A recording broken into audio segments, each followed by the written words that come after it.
Art is art. Nature is nature. You cannot improve upon it. Pictures should be inspired by nature, but made in the soul of the artist. It is the soul of the individual that counts. Now that is a quote by Emily Carr, and Emily Carr is the artist who we will be studying today in art history. Emily Carr was one of the preeminent and perhaps most original Canadian painters of the first half of the 20th century. She was also one of the only major female artists in either North America or Europe of that time period. She was a member of the Group of Seven, and she is famous for her Canadian landscape paintings, specifically her paintings of trees and totem poles. So together today, we are going to dive deep into the life, the artwork, and the legacy of Emily Carr. Now, before we get started though, there are 3 key terms that I want you to remember. They're going to pop up through our conversation today, and I just may quiz you on them in the end. So, here they are, 3 key terms for Emily Carr. Trees, totem poles, the Group of 7. All right, remember those terms. They're going to come up as we discuss Emily Carr today. Here we go, diving into her life and her artwork. Emily Carr was born December 13th, 1871 in Victoria, British Columbia. Carr's parents were British immigrants who had settled in the small town of Victoria, where her father became a successful merchant. She grew up there with a brother and 4 older sisters in a disciplined and orderly household where English manners and values were maintained. Although Carr had no serious artistic role models to follow while growing up, she experienced the pleasures of drawing as a child, and when she was orphaned in her early teens, she persuaded her guardians to permit her to go to San Francisco to study art at the California School of Design once she turned 18. There, she learned the basic elements of the craft of painting, and when she returned home after a little over 3 years, she began painting in watercolor, and she set up art classes for children. A study trip to England in 1899 did little to advance her art and was prolonged by a lengthy illness into 1905 when she returned to Victoria. There, she became aware, even in the isolation of her hometown, that the larger world of art encompassed more than the conventional art, which she was familiar and which she practiced. In 1910, determined to find out what the new modernist art was all about, she gathered up her savings and set out with her sister Alice for France. In Paris, she entered classes at Studio Colarossi, but found private study with British expatriate artist Harry Gibb more helpful. Radical experiments in Cubism and Fauvism then being undertaken by Pablo Picasso, Henri Matisse, and other artists in Paris escaped her.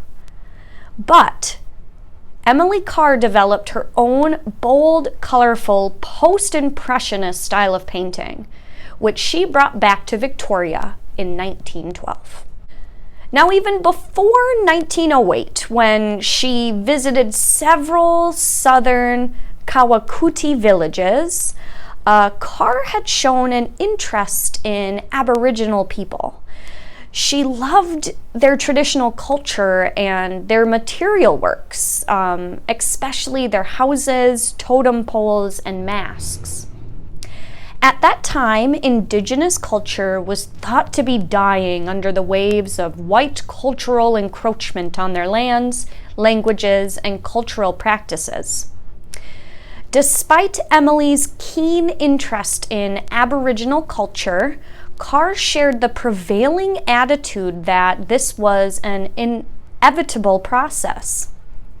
After her return from France in the summer of 1912, and having announced her intention of making a visual record of Aboriginal totem poles in their village settings before they disappeared, Carr made an ambitious 6-week trip north to the Queen Charlotte Islands and the Skeena River, where she documented the art of the Hattah, Gitxsan, and Tamishian. The drawings and watercolors she made on this and subsequent trips provided the source material for one of the 2 great themes of her painting career: the material presence of the Aboriginal cultures of the past. Her often adventurous trips in search of this material also led her more deeply into her second great theme of art: the distinctive landscape of the West Coast Canada.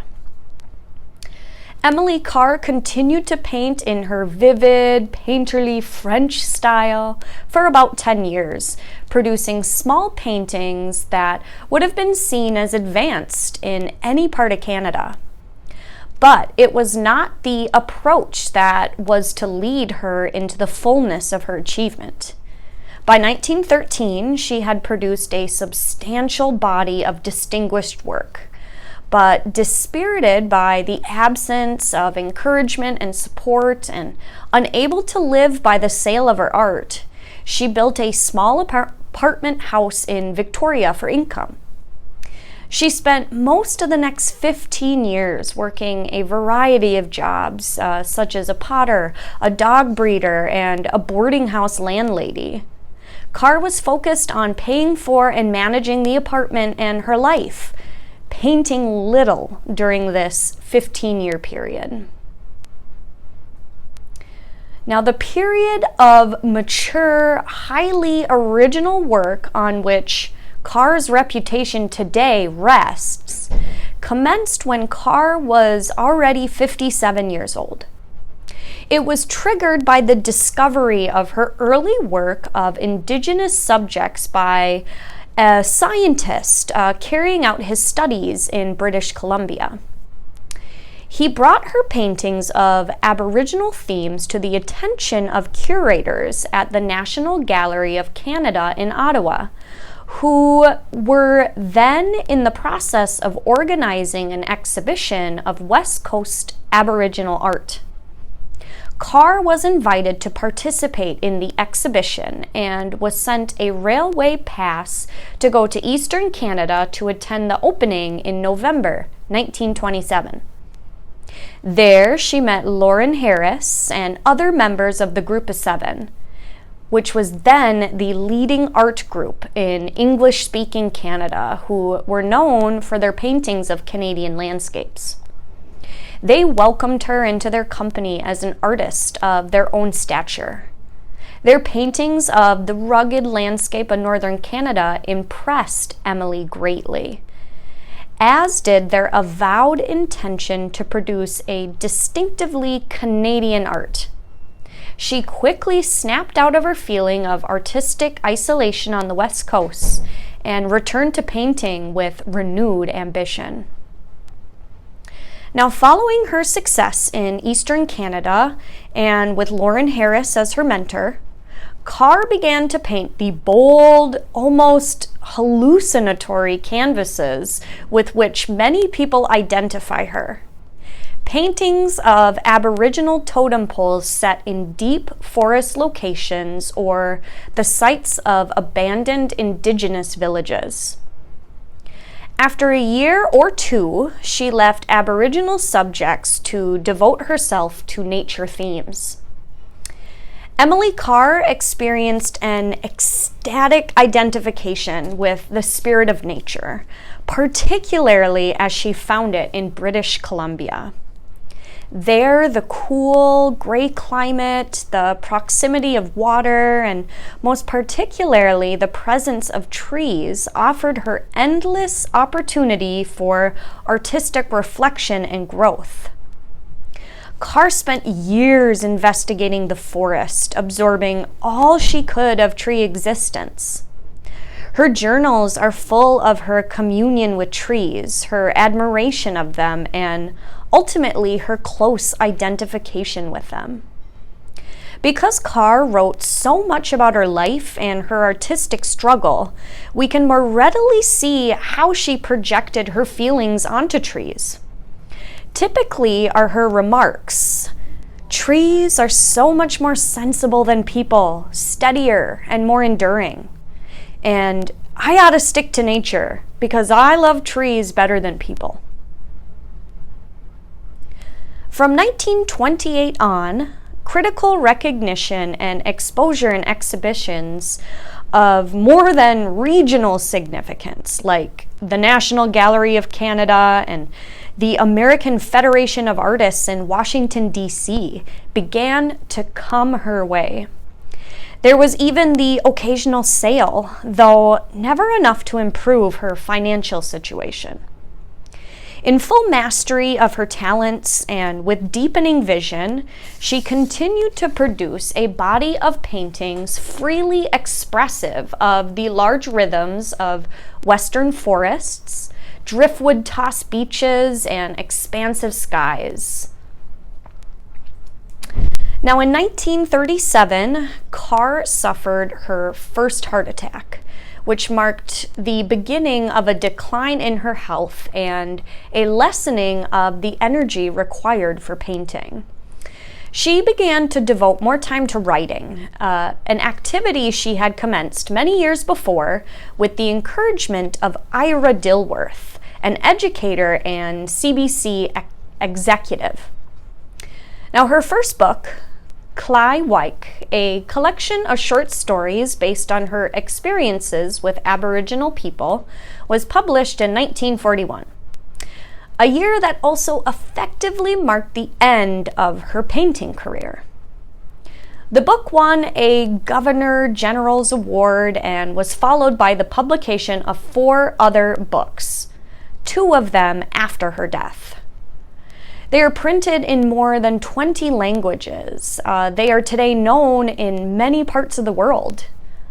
All of them were autobiographical in nature, portraying a girl or a woman of enormous spirit and individuality. Written in simple, unpretentious style, they quickly won her the popular audience that eluded her more difficult paintings, though in the end, it was primarily as a painter that she won critical acclaim. So what is the legacy of Emily Carr? What did she leave for us? So more than a half century after her death, Carr has become a Canadian icon, known to many who are not readers or who know nothing about art. She could not be thought of as a careerist, yet her timing, innocent as it was, turned out to be perfect in several respects. Her long preoccupation with the Indigenous culture of the Canadian West Coast coincided with the beginnings of a rising tide of awareness and confident self-identification on the part of Aboriginal people, who had for some time been considered part of a morbid culture. At the same time, it coincided with a recognition by the dominant society that First Nations issues must be addressed. Carr herself would be harshly criticized for her appropriation of Aboriginal images when the demand for political correctness was rampant in the 1980s. though there is no question that her strong projection of those images has served to accentuate her social relevance. In the same way, her passionate involvement with nature and its portrayal coincided with the growing popular awareness of environmental issues and an accompanying sense of loss associated with the disappearance of nature in our own day. So Emily Carr was a little ahead of the times. Her painting subjects the indigenous people, the beauty of nature, after her death become big popular culture topics, and her paintings gave us a vision of those topics we were talking about in the media. So the two main themes of her work, Aboriginal culture and the natural world, were side doors through which ordinary people could access her art. But other factors have contributed to her fame. The fact that she was a woman fighting the overwhelming obstacles that face women of her day to become an artist of stunning originality and strength has made her a favorite of the women's movement. As well, the pattern of her career with its delayed start, not really until the age of 57, and late fulfillment creates a personal drama that is humanly very appealing.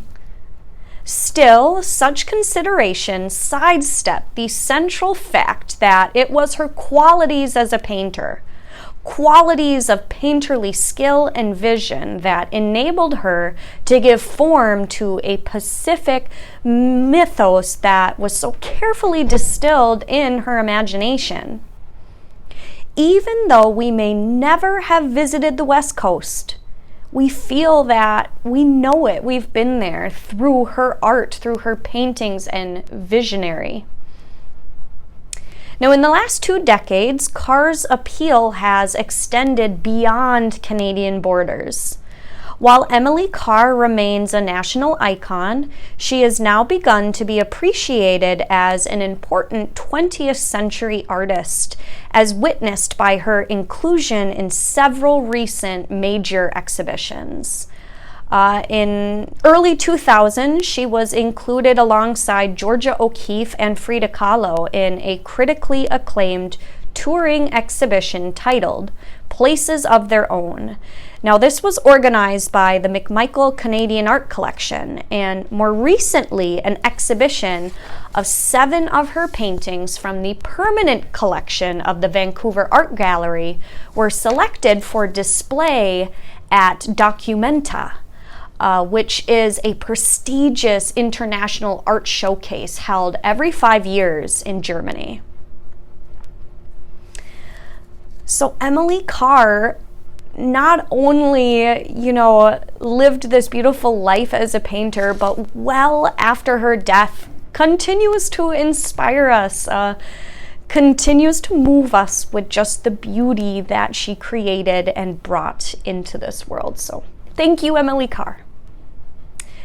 Now that we have swum through her life, learned of her upbringing, her artwork, and her legacy, it's time to take what we learned and put it onto paper. So I want you to start thinking of those 3 key terms. What were those 3 things I asked you to remember in the beginning? Start thinking as you grab a blank piece of paper. It could be scrap paper or your art journal. Grab that, open it to the next page. I am going to flip my camera around. We're going to take all that knowledge that we just learned about Emily Carr. We're going to take it all and put it onto paper. All right, you got a blank piece of paper or your art journal. I want you to open up to a blank page. Grab pencil, pen, whatever your favorite writing materials are. We're taking what we learned and it's going into our journal. This kind of helps cement it into the brain. So, as we usually do, we are going to start by putting her name on the paper. Top, bottom, sides, wherever you want. I'm putting it on the bottom today. So Emily Carr is our artist's name today. And that is Carr with 2 R's. And then what were those words? Do you recall? They were trees. She is so known for her trees. We talked a lot about her tree paintings. She was fascinated with trees. I even gave you those quotes of hers where she felt more connected to trees than people. She just had a deep connection with nature. So we have trees. We have totem poles. That is another thing that she is known for painting. As I told you, she wanted to document indigenous art, indigenous culture, and she did that through her paintings, often surrounding these totem poles with trees, kind of merging those two loves. And then the last term was the group of seven. Keep breaking my lead today. The group of seven. So the group of seven was a group of Canadian painters that joined together because they all painted the same thing. They all painted landscapes. Now, Emily Carr was the first woman to be inducted into this group, and this group is what gave her inspiration to start painting again. As I said, she had taken like a 15-year period off in her 40s, her late 30s, in her 40s, just trying to support herself, and meeting these guys, being accepted into this group is what got her painting again. And at 57, later in life, she grew fame and just got better and better. All right. We got her on the paper, we got our terms on the paper. Now it's time to do some art, to do some drawing. So I am going to pull up one of my favorite paintings of trees. We're doing trees today, but not the average tree. One of my favorite paintings by Emily Carr is called Trees in the Sky. And I just love this painting because they're not the typical trees that you see. They almost look like Dr. Seuss-like to me. They're floating up in the sky. So we're going to mimic this today. I am a firm believer that copying some of your favorite artists is a great way to learn and create your own style and your own skill. So I'm going to pull this painting up on the screen and we're going to draw what we see. Don't be hard on yourself. It may not look exactly like Emily Carr. Remember, she had years and years of practice. But we're going to mimic this painting. We're going to draw these floating trees, and we're going to have some fun while we're doing it. So here we go. I am going to start by just kind of mimicking some of those background lines. So we've got what looks like just some of the hills in the background, right? Now that's something that I love about Emily Carr, her movement.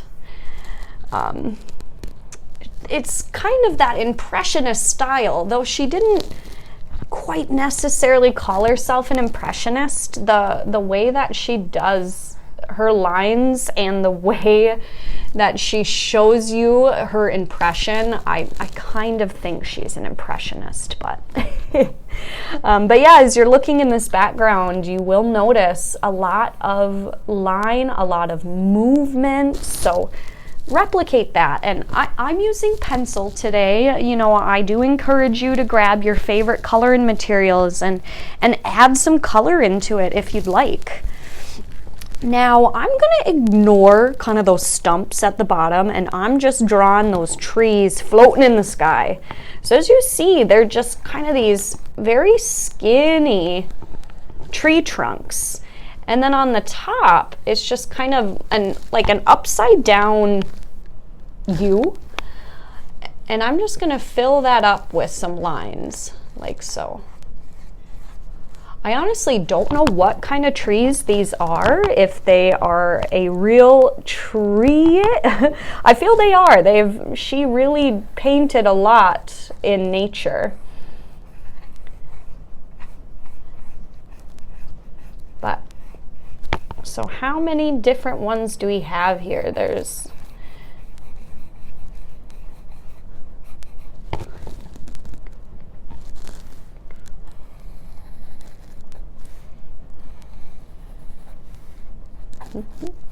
If you're just using a pencil today, remember to try, giving it definition by darkening certain lines. You could start out light and then darken as you go along.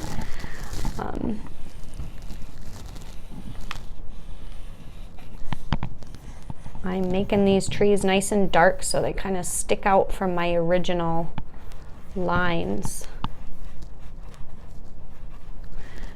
They almost are kind of like umbrella trees, right? Kind of these floating umbrellas. They're fun. I really enjoy these. All right, let's put some over on the other side as well. It's that same kind of umbrella shape. I'm filling it in with just some lines, but again, you do you. You kind of draw what you see.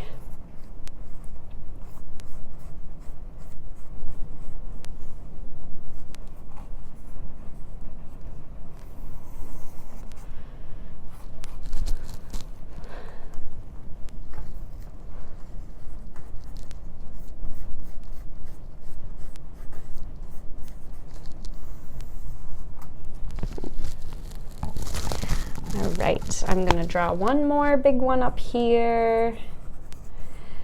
Our trees floating in the sky. They do look like they're floating. Like as you're examining this this painting, you really don't see, she doesn't put much emphasis at all on the tree trunks. It's more that the upper part of the trees is just kind of floating there in the sky. So, all right, well, there we have it. I can, you can sketch and draw forever. I can keep going in there adding line after line. It's just nice to kind of get that brief sketch onto paper. So I hope that all of you artists, all of you wonderful people out there learned something today. I hope you had fun sketching some trees floating in the sky. I'm going to repeat myself. This is about learning. It's about trying something. It's not about the finished product. If you had fun and learned something today, that's all that matters. So thank you all for joining me. I hope to see you again next time. May you all have a wonderful rest of your day and happy creating to you all. Bye, everyone.